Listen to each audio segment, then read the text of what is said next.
Indy Mogul. Hey guys, Zack here for Backyard Effects. And today for your effects, I've got 3 tutorials instead of just 2 like normal. And the first one comes from Dave, and he does this cool warping effect with the camera that's practical, has nothing to do with post. So let's check it out. Hey, what's up? This is a quick little simple trick. We're going to do an in-camera effect. This is going back old school, VHS days. Got a little sheet of, I guess, sheet metal. It's reflective. And I'm not sure exactly where I picked that up, but anything will do, as long as it's bendable and shiny. Alright, and we'll set it up so you can see your talent. We'll just move the camera. I'm doing this with one hand, so it's not as super good, but alright, so we do that and give the metal a little tweak. Whoa! Whoa! Wow! Anyways, you can experiment with different types of metal, and this can actually give you some really cool effects and save you a little bit in the editing process. Oh, whoa! And it can also give you some pretty cool effects that people might be like, whoa, how did you do that? Alright, that's all. Simple trick. Handheld. Whoa. Alright, thanks for watching. So that was Dave with the cool metal twisty thing. You know, it's different. It's not post. It's all practical on the camera. Our second tutorial is by Rory. He does a cool first-person camera rig with a shotgun that is actually featured in a previous VFX Build episode by Eric. So let's check it out. Hi. Today I'm going to show you how to make first-person rig for a prop gun. So, like, first-person shoot again. Let's go see what we're going to need. A prop gun, a nut and a bolt, and a drill. Start off by marking out where you need to drill the hole for the bolt. I did this by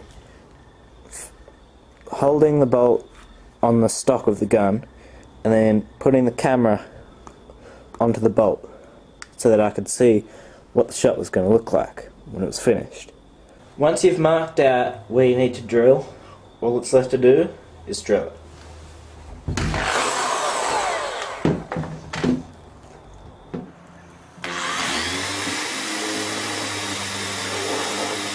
Once you're done, just screw your bolt onto the nut.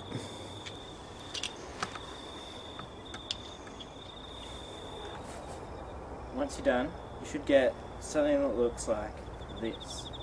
As you can see, I drilled my hole through at a bit of an angle, like that. That's just because of the kind of camera that I'm using. It would be fine if you had a different kind of camera and you drilled straight up like that. But when you need to change between shots, you can just knock that out with a hammer or just unscrew it if you've drilled the hole a bit bigger than the bolt, and just film as you normally would. And thanks for watching. Here's what you get when you're done.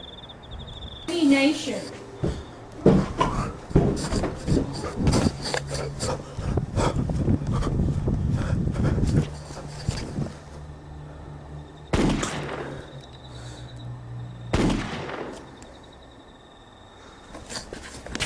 Random Effects Montage!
Jackie, it's time for another Week in Stupid. Yes, sir. You ready to load up the latest news articles? Searching possible sources. Excellent.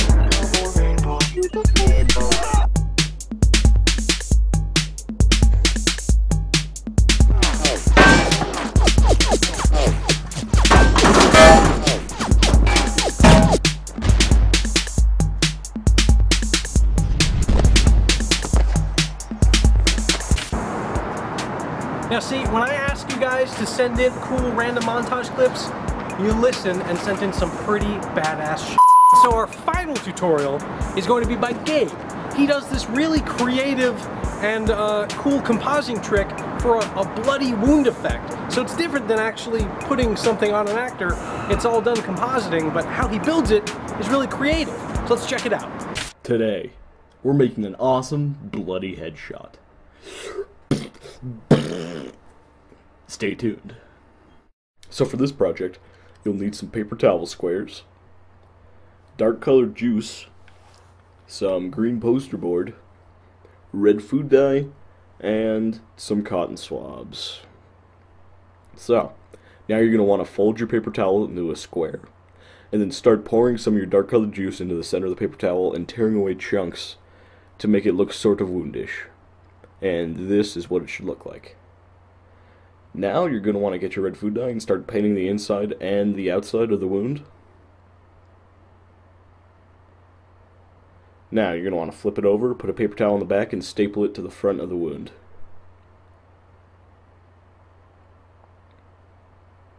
Alright, now get your red food dye and paint that paper towel that you just stapled to the back. You're also going to want to add some red food dye to your juice afterwards to darken it up. Alright, now cut a hole in your green poster board that's about the size of your wound. You're going to want to put it on top of your wound and then staple it to the paper towel it's on. This is what you should get. Alright, now you're going to want to take a big swig of that red juice stuff, because the point of this is to shoot it from your mouth out of the back of the wound in front of the camera. So it's a little hard to do, and it's going to take a couple of tries. If you take it into your editing suite and key out the green, it should look a little something like this. And that's it for this Your Effects and the month of May.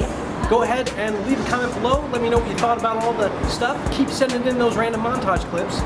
Go to this video for the newest episode of Backyard Effects, and go to this one for last month's, I guess 2 months ago's